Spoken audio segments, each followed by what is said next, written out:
مختلف مناسبتیں ہیں، اس میں سے ایک مناسبت جو ایسی ہے جس کی طرف توجہ دلانا میں ضروری سمجھتا ہوں، وہ مناسبت ہے نوروز۔ نوروز ایران میں اور وہ ممالک جن میں فارسی ثقافت پائی جاتی ہے، فارسی زبان اور چیز ثقافت اور ان میں نوروز عید کے طور پر منایا جاتا ہے، جس میں خاص تقریبات ہوتی ہیں، بعض تقریبات شرعی بعض غیر شرعی مکس ہوتی ہیں ساری۔ یعنی ایران میں ہے، اس کے علاوہ آذربائیجان میں منایا جاتا ہے، روس کی بعض آزاد شدہ ریاستیں ہیں ان میں منایا جاتا ہے، افغانستان میں منایا جاتا ہے، کرد لوگ مناتے ہیں، بلکہ عراق میں کردوں کی وجہ سے 21 مارچ کی چھٹی ہوتی ہے نوروز کے حوالے سے، تو یہ دن منایا جاتا ہے۔ اور ایرانی کیونکہ ان تمام جو فارسی ثقافت ہے، اس وقت سب سے زیادہ سٹیبل جو ملک ہے فارسی ثقافت میں وہ ایرانی ہی مناتے ہیں۔ یہ نوروز اس کا تعلق اسلام سے کوئی بھی نہیں۔ اسلام نے دیکھیں ایک بڑی اچھی بات کی ہے کہ جس علاقے میں اسلام داخل ہوا ہے، فاتح کی حیثیت سے، چاہے جنگی فتح ہو، چاہے ثقافتی فتح ہو، چاہے زبانی فتح ہو، چاہے مذہب کی فتح ہو، چاہے آئیڈیالوجی کی فتح ہو، وہاں پر جو مقامی رسم و رواج تھے، اگر وہ ان میں شرک نہیں پایا جاتا تھا، اسلام کی خلاف ورزی نہیں تھی، اس میں کوئی حرام کا پہلو نہیں ہوتا تھا، اس سے نہیں چھیڑا اسلام نے، اس کو اپنی جگہ برقرار رکھا، اس میں تبدیلی لانے کی کوشش نہیں کی، اور ہونا بھی نہیں چاہیے۔ دیکھیں نا، آپ حجاب ہے مثال کے طور پر، حجاب کا مطلب یہ ہے کہ خواتین اپنے بدن کو ڈھانپیں۔ اب عربی حجاب اپنے سٹائل کا ہے، ایرانی حجاب اپنے سٹائل کا ہے، ہمارے ہاں ہندوستان پاکستان میں اپنے سٹائل کا حجاب ہے، اور بعض ایسے حجاب ہیں کہ آپ دیکھ کر کے آپ ہنسنا شروع کر دیں گے، لیکن ان لوگوں کی اپنی ثقافت۔ مثال کے طور پہ ہمارے ہاں یہ پٹھانوں کے علاقے میں ایک خاص برقع پہنا جاتا ہے جو کیمپ کی طرح ہوتا ہے۔ وہ ایک دفعہ ایک انگریز آیا تو اس نے اپنے مترجم سے پوچھا کہ یہ کیا ہے، اس نے کہا اس سے موبائل کیمپ چلتا پھرتا، یہ کیا ہے، ٹینٹ ہے۔ تو اس نے مذاق کیا، انگریز نے سیریس لے لیا اس کو، تو بارش لگی، دوڑ کر جو ہے وہ اس نے جانے کی کوشش کی اس میں، تو خاتون نے ماری مکے اور لاتیں، تو واپس آیا تو مترجم نے پوچھا کہ کیا ہوا، اس نے کہا کہ پہلے سے کیا انگیز ہے، وہ کسی اور نے بک کیا ہوا خیم، لیکن وہ حجاب اپنا، ان کی اپنی ثقافت ہے، ان کی اپنی ویلیو ہے۔ اسلام نے اس سے متعلق بات نہیں کی، اسلام نے کہا کہ عورت کو حجاب پہننا چاہیے۔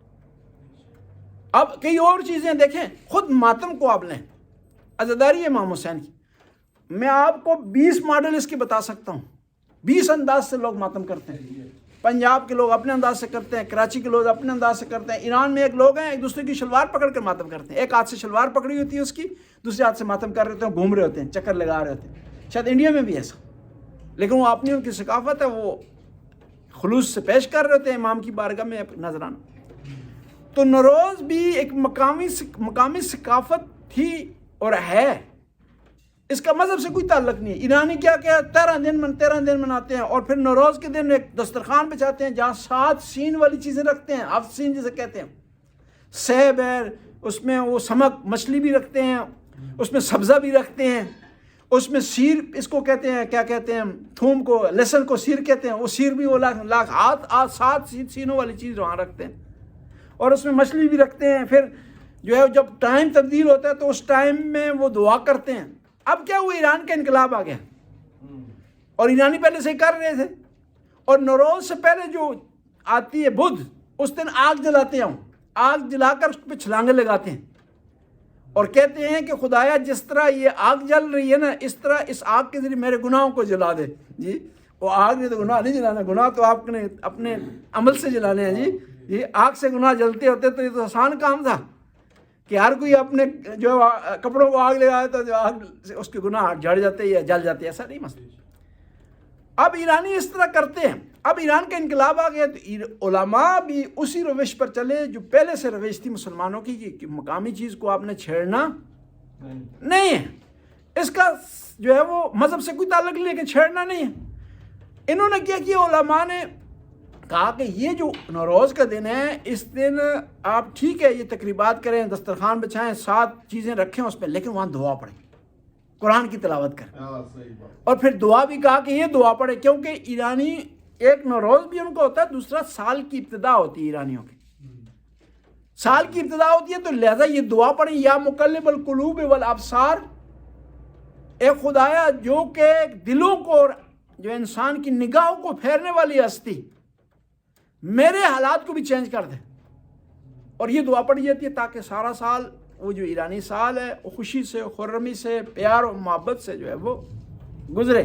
اور پھر وہاں پر امام رضا کے حرم میں سب سے زیادہ رش اس دن ہوتا ہے، اور خاص طور پر اس ٹائم پہ ہوتا ہے جب وہ سال چینج ہو رہا ہوتا ہے. اس گھڑی جو ہے، اس لحظے، اس لمحے کے وقت جو ہے دعا پڑھی جاتی ہے. یہی دعا یا مقلب القلوب والابصار حول حالنا الی احسن الحال اس وقت پڑھی جاتی ہے، اور لوگ نئے سال کا آغاز کرتے ہیں دعا کے ذریعے امام رضا علیہ السلام کے حرم پاک سے. اور بعض لوگوں نے اس کو ویلیو دینے کے لیے، اس کو ویلیو بنانے کے لیے نوروز کو حدیثیں بھی گڑھ لی، اور کہا گیا کہ یہ وہ ٹائم ہے جس ٹائم پہ امیر المومنین کو ظاہری خلافت ملی ہے. نہیں، ایسا نہیں. اسلام کی جو مناسبتیں ہیں نا، عیدیں ہیں، مناسبتیں ہیں، شہادت ہے، ولادت ہے، وہ قمری پر ہیں، قمری ہجری پر ہیں، دنیاوی ڈیٹوں پر نہیں ہے، میلادی پر نہیں ہے کہ آپ جو ہے وہ اس کو ایک ہی سال، پورا سال جو ہے 21 مارچ رہے گا، چینج جو ہے وہ نہیں ہوگا. لہذا یہ روایتیں گڑی ہوئی ہیں، اس کا کوئی سروپا نہیں ہے. ایک روایت ملتی ہے، وہ روایت یہ ہے کہ ایک شخص امیر المومنین کی بارگاہ میں حاضر ہوا، حلوہ لایا. تو امام نے پوچھا، یہ حلوہ کس مناسبت سے لائے ہو؟ ٹھیک ہے، پوچھا جاتا ہے نا جی کہ خوشی میں ہے حلوہ. مٹھائی آپ کو مومن کو لا کر مٹھائی تقسیم کریں تو فوراً آپ نے سوال کرنا ہے کہ کس خوشی میں لائے ہوں. پھر مومن کہتے ہیں ضروری ہے خوشی بھی لاواں؟ خوشی کے بغیر بھی حلوہ آ سکتا ہے، مٹھائی آ سکتی ہے.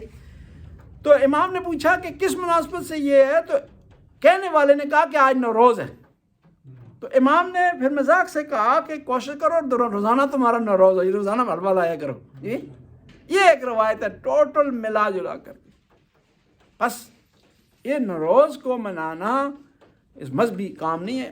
افسوس سے یہ کہنا پڑتا ہے، ہم دیکھتے ہیں نا، ہم سمجھتے ہیں ایرانیوں نے جو کچھ کیا نا وہ ہم نے کرنا ہے، چاہے وہ غلط کریں، چاہے صحیح کریں، چاہے ثقافت کی بنیاد پر کریں، اپنی جو ہے وہ ذاتی معاملات اور علاقے کے معاملات کے مطابق کریں، پھر بھی ہم نے اس کو فالو کرنا. پاکستان میں بعض علاقوں میں جلوس نکلتے ہیں نوروز کے.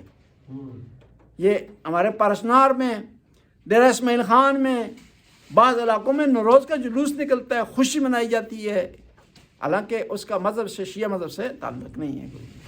اور سنی بھی بات سمجھتے ہیں کہ یہ شیعہ کا کوئی کام ہے. اور اس لیے افغانستان میں طالبان نے اس دفعہ تو پتہ نہیں ہے، پچھلی دفعہ جب طالبان آئے تھے انہوں نے پابندی لگا دی تھی نوروز پر کہ نوروز کی تقریبات نہیں ہونی. پابندی لگانے بھی صحیح نہیں ہے، اور اس میں جو ہے وہ ایک مذہبی تقریب کے حوالے سے اس کو فالو کرنا بھی صحیح نہیں ہے. بس یہ خلاصہ تھا نوروز کا جو آپ خدمت میں پیش کیا. ایک صلوات پر بلند آواز سے